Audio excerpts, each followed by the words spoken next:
Hi, today we're here to talk about this book. It's called What Was I Thinking? And it's by my friend David Ashcraft and Rob Scasel. Scasel? How do I say it? Scasel, that's correct. You got it. Scasel.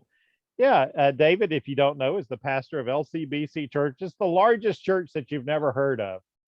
The largest church in kind of the uh, Atlantic East Coast, kind of upper Atlantic area. But Dave, I know you, but I don't know Rob. Tell us a little bit about Rob and how the two of you came to write this book. Yeah. So, Dave, thank you, first of all, for the opportunity just to talk. And Rob is both a friend, had been on our staff years ago. He was our first executive team member, and so led our staff for about 5 or 6 years. He's a business psychologist. And so had been in the church, had been one of our elders, and came on staff, then stepped back into the business world. And so now he mainly works with, consults with business leaders around Pennsylvania. You know, you mentioned in your book that one of your mentors had a bad moral, very public fall, and that prompted some of you, hey, I need to write this book. And I know your dad was a prominent pastor in Dallas for years. And between the two of you, and sadly for me, we've seen many failures.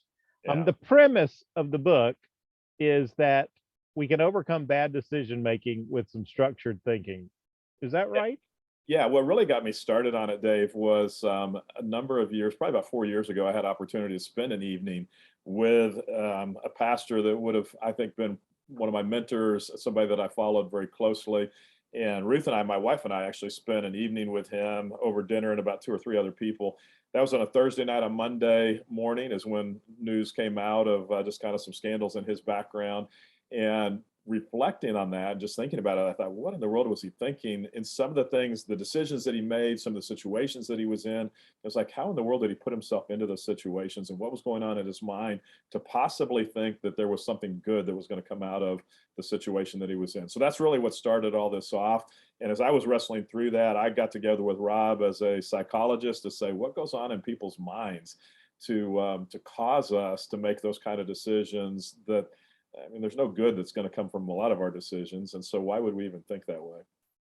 Yeah. And now you clearly admit in the book that, what LCBC was like when you came there back then, a small Bible church, and you took some risk. And every decision we make involves, some risk, some ability to take risks. What were some of the big risks that you took at LCBC? Yeah, well, what's funny, Dave, is we hear people talk about risk, and we tend to think of it in a negative light for the most part, where there's only negative that's going to come from taking any risk. So we become very risk adverse. And yet, if we're going to move forward in our ministries, if we're going to move forward as leaders, or really just in life, we've got to take risk, and risks are just part of everyday life for all of us. And then we'll also, though, hear sometimes church leaders say, well, boy, I've got to be so gung-ho, I'm going to take risk. If I'm not taking enough risk, then I'm not moving forward at all. And so there's a balance there somewhere where we can't be foolish with it. And so for me early on, I would say even just the decision to move from Texas. I grew up in Texas, and you're taught from the time you're a kid that you don't leave the state. And I, living now in Pennsylvania for 31 years, they didn't teach that to my kids here in Pennsylvania. But in Texas, you're told you don't leave the state. And I joke now that I've left the state, that the reason why they're so adamant about that is once you leave, you find out there's great places outside of Texas, and they just don't want us to know that.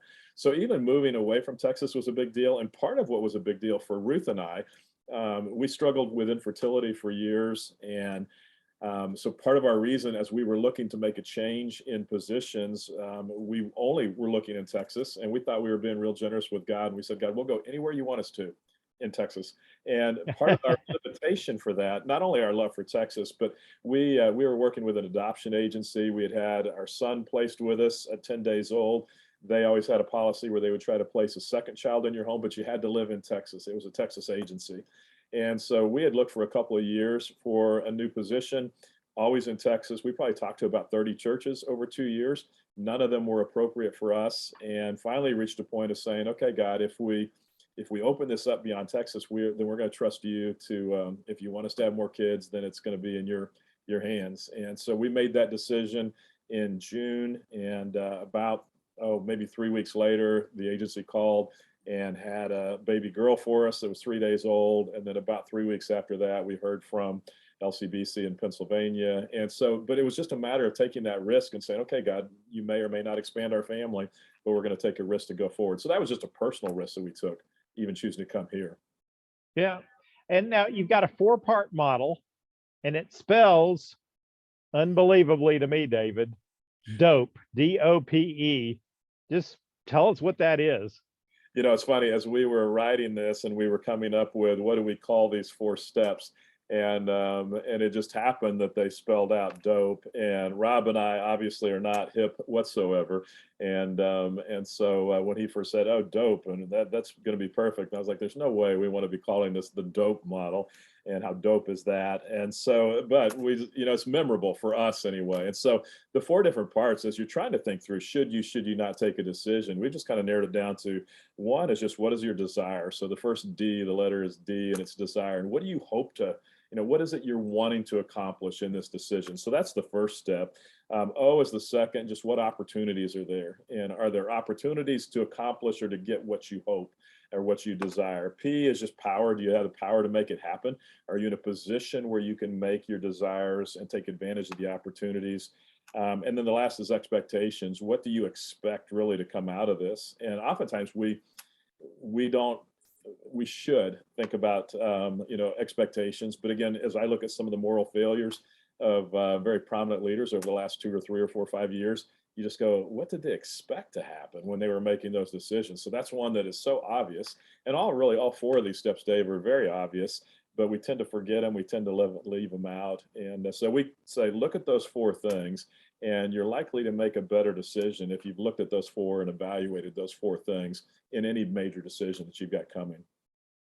So you joke in the book, and you know, when I first saw the title, that it is named after a country song, of which, you know, if you know the song, What Was I Thinking? The person's really driven by desire. Say more about the desire word and kind of what that really means.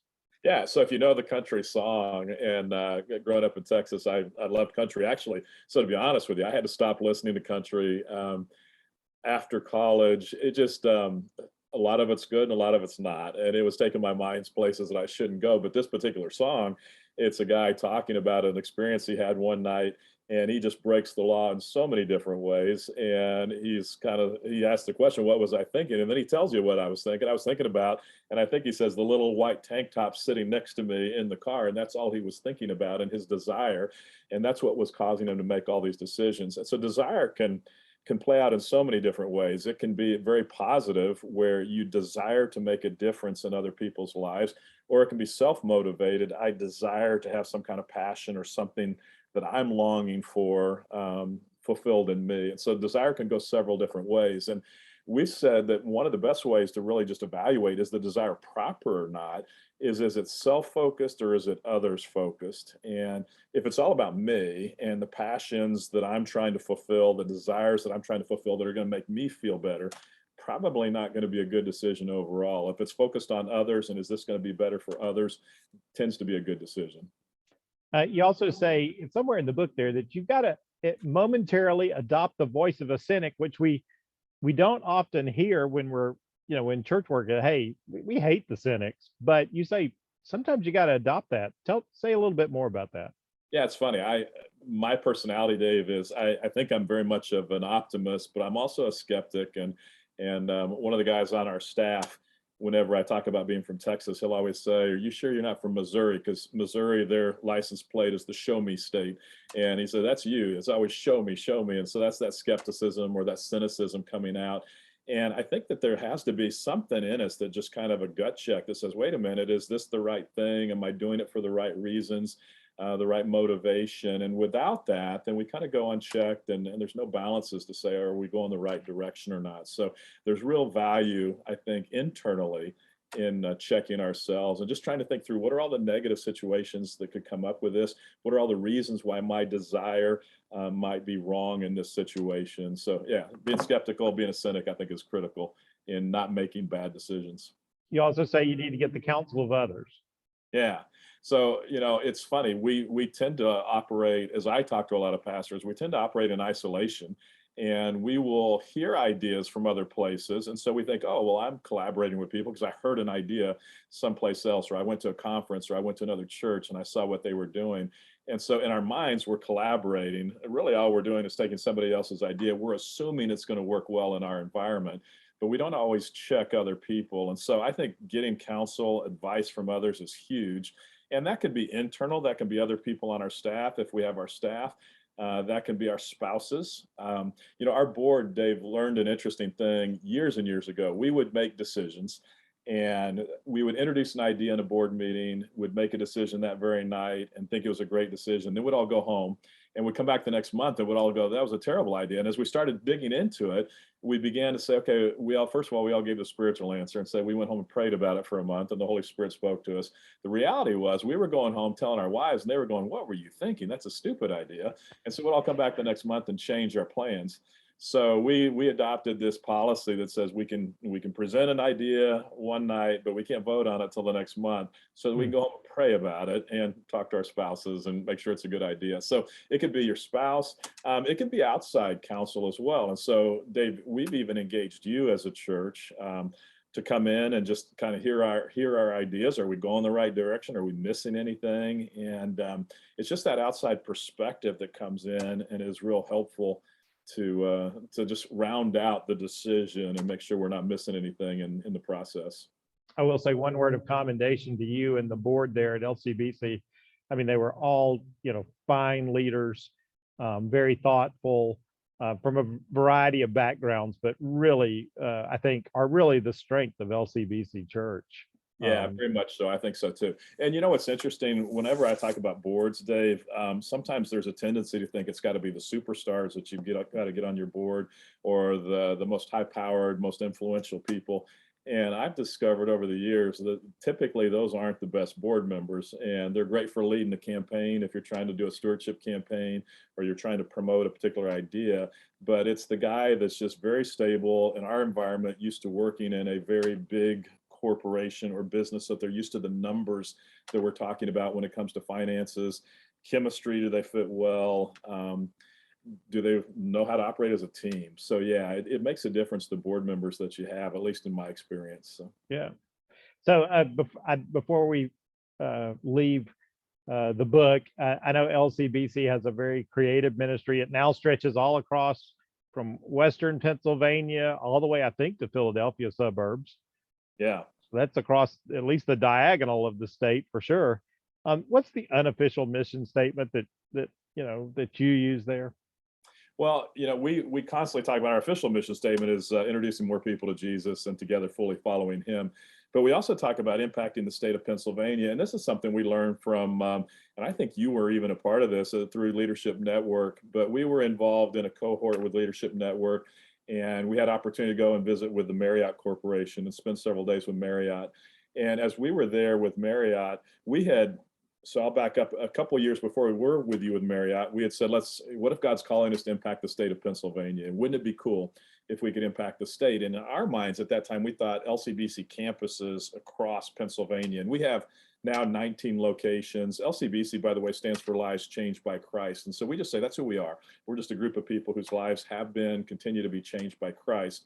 And so when we were with the Marriott Corporation, listening to them, and they were talking about being the largest hotel organization in the world, 30 different brands, not all under the name of Marriott. And we came away from that realizing, okay, in our minds, we've been thinking it has to be LCBC brand on the outside of every building across Pennsylvania that we're working with.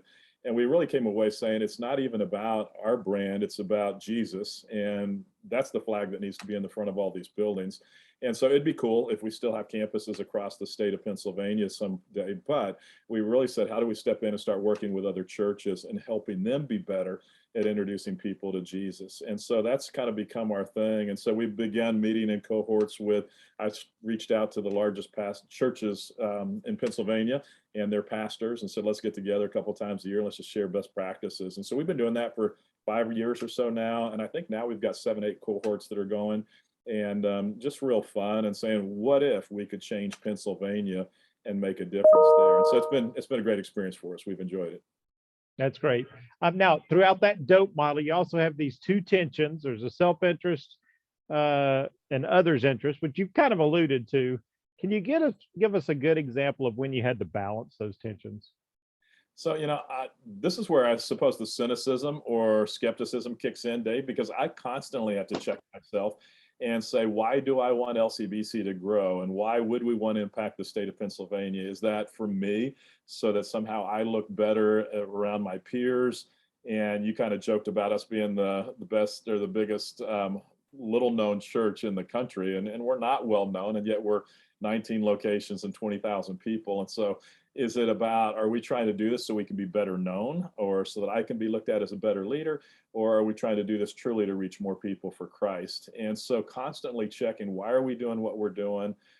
Is it the right motivation there? And so that's where the self-interest as opposed to others' interest comes into play. And even the capital campaign that we just finished a capital campaign, is that so I'll look good as I transition out of my role at some point here as senior pastor, or is that to set the next person up well and just make sure that they're doing well? So it's all these different things that we constantly have to keep going back to. And I've just found that that's a real good marker. It's an easy one to look at.